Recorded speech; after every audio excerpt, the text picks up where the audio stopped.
Um, I've got these materials, ladies and gentlemen, so that I can take this image and put that image onto my piece of paper, all right? You're doing this image right here so that you can recognize that it is possible for you to see three-dimensional shapes as they exist in front of you. The reason I don't allow you to use a tracing of your flat hand is because your flat hand is exactly that. It's flat. That's not a three-dimensional form. That's too flat of a shape.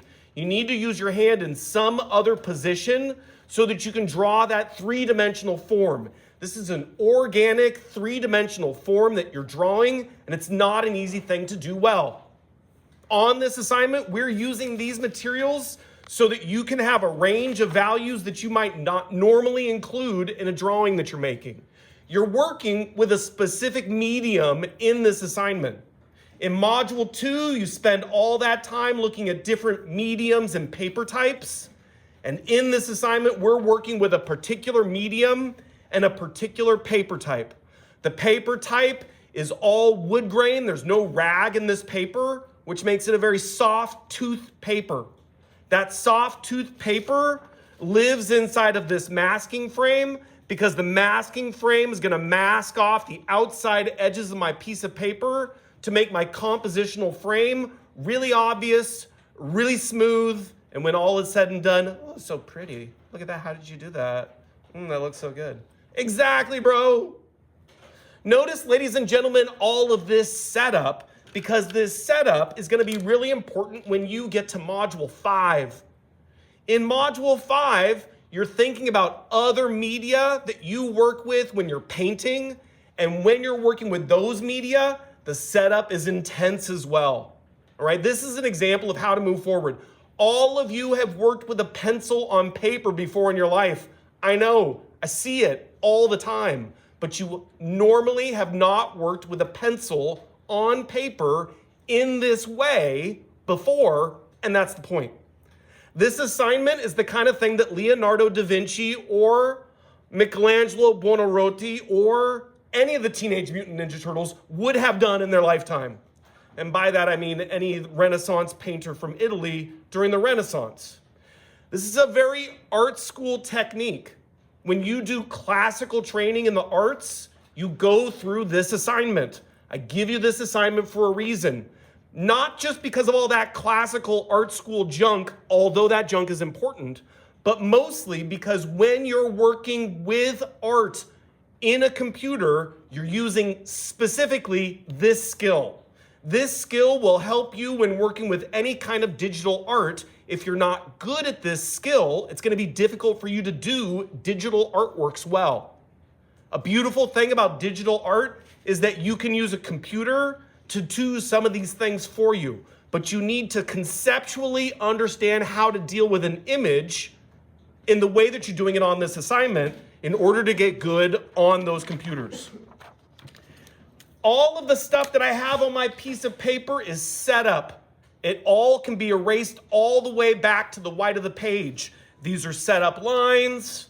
The grounding that you made on your piece of paper is there to make it easier for you to erase mistakes and fix stuff. If you're working with that kneaded eraser, and you should be working with that kneaded eraser, then recognize you can erase all the way to the white of the piece of paper, but more importantly, you can erase all kinds of gray tones in between. So you know, because it's grounded, that if you mess up, you can fix it and nobody will ever know. And this is an important part. This goes all the way back to Patrick Starr in Module 1. It's the same freaking stuff. I'm sketching my basic shapes lightly, and when I'm sketching those basic shapes lightly, I'm measuring things. This is the first step that I'm going to do. I'm not drawing a hand in this situation, and yet I'm drawing a hand in this situation. What? That's some Zen stuff, Mr. Powell. Wow. Here's the thing that's so difficult for people to understand.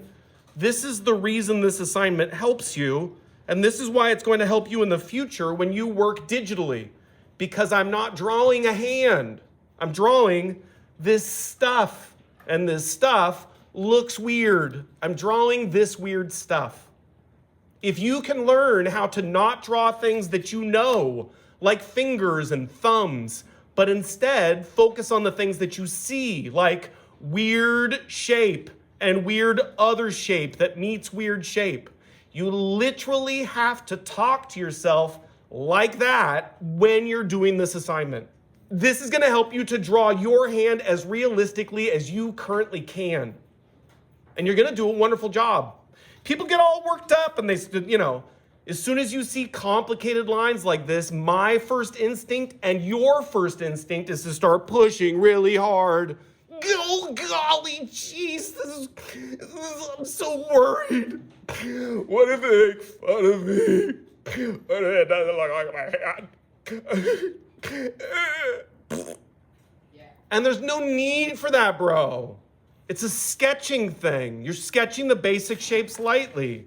I'm using the side of my pencil. It's a grounded piece of paper. I cannot possibly go wrong. This is the easiest thing ever. You're starting with shapes that are where the crosshairs meet. I started with this section because I'm looking for a section that has a small shape right where the crosshairs meet. When you're doing this assignment, your hand should be in the middle of the crosshairs. It should be in all four sections. If it's not, you've got to use another tracing.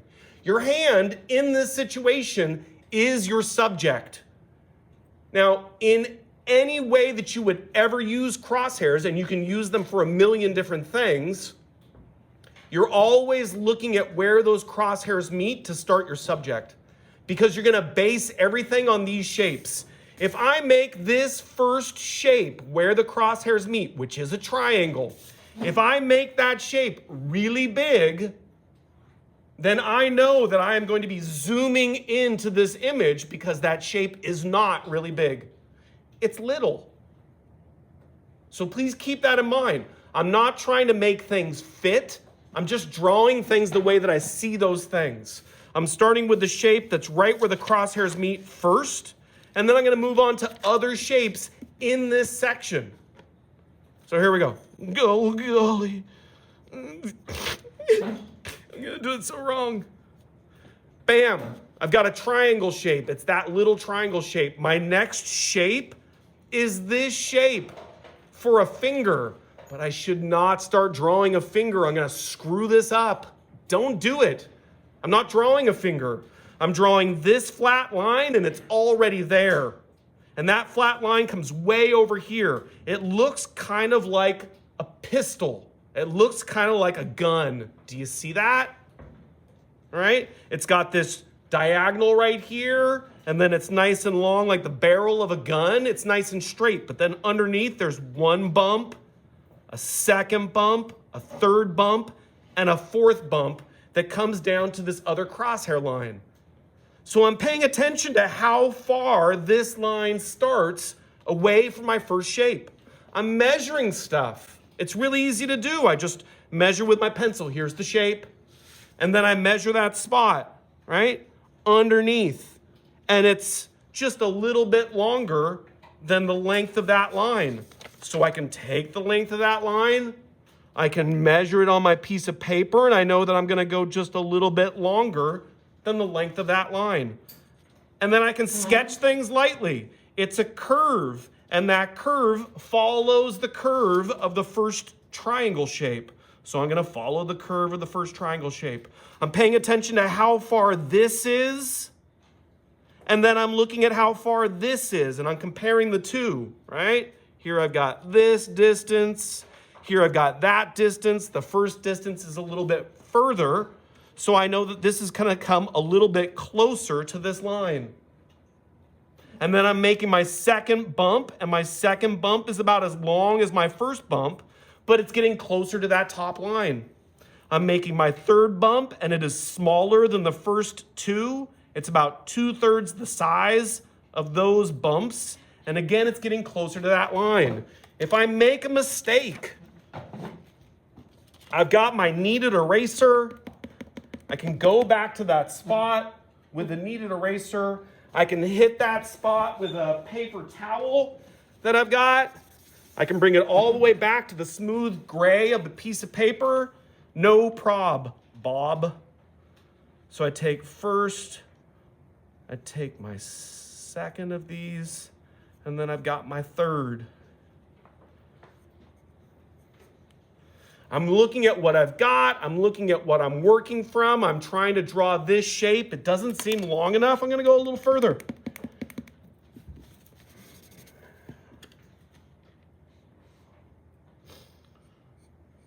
And if I go a little bit further, that means I'm messing with all those little bumps because I made them equal, or I made them the correct length. Once I have my first shape, I'm using that shape, rather my second shape, I'm using that shape and the first one to think about this next shape. I'm looking at this diagonal for this finger that's coming down, and I'm trying not to think of finger. Don't think of finger, because I can't draw hands. I'm so stressed out. I'm going to draw that angle the way that I see it. It's almost like a triangle right here. It's an isosceles. These two sides seem equal, but then it's got a long base up above. So I'm thinking about that when I'm putting in this line. If something doesn't seem like it's not working, if I'm like, this doesn't seem like the right size, then I did the first one wrong, and I should go back and fix stuff again. It's easy to fix stuff because of the kind of paper that I'm using. Draw in my next shape. Goes all the way down. A little bump all the way over to my next shape. Another curved shape underneath. If anything seems wrong with these, I can fix them. And things do seem wrong.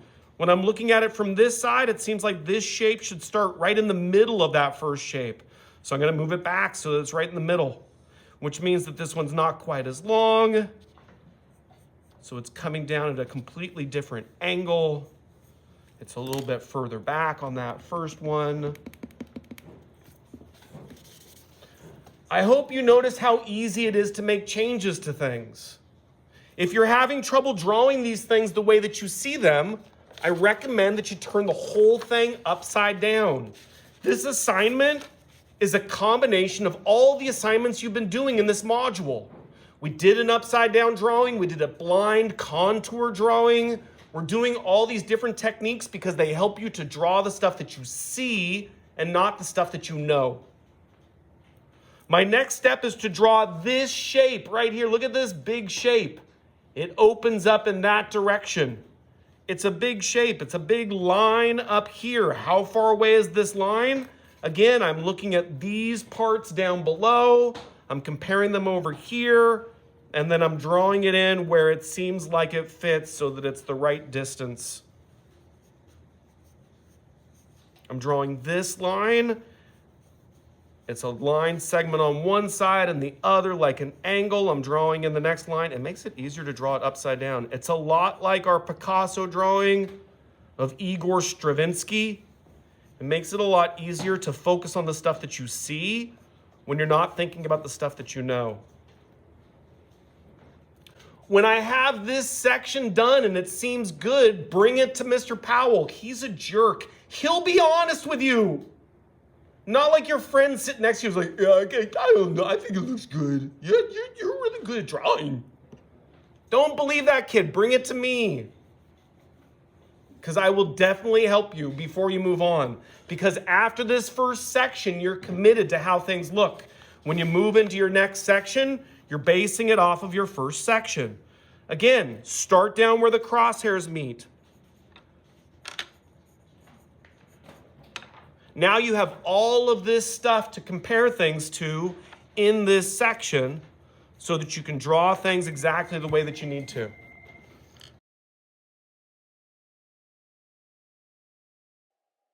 So at this point, I'm just going to speed up the video so that you can see the whole process. I didn't realize how much I yell and scream at you people when I'm giving my demonstrations, but I don't need to yell and scream anymore. All right. Follow it through to the end. If you have any questions, you should come see me. Right on.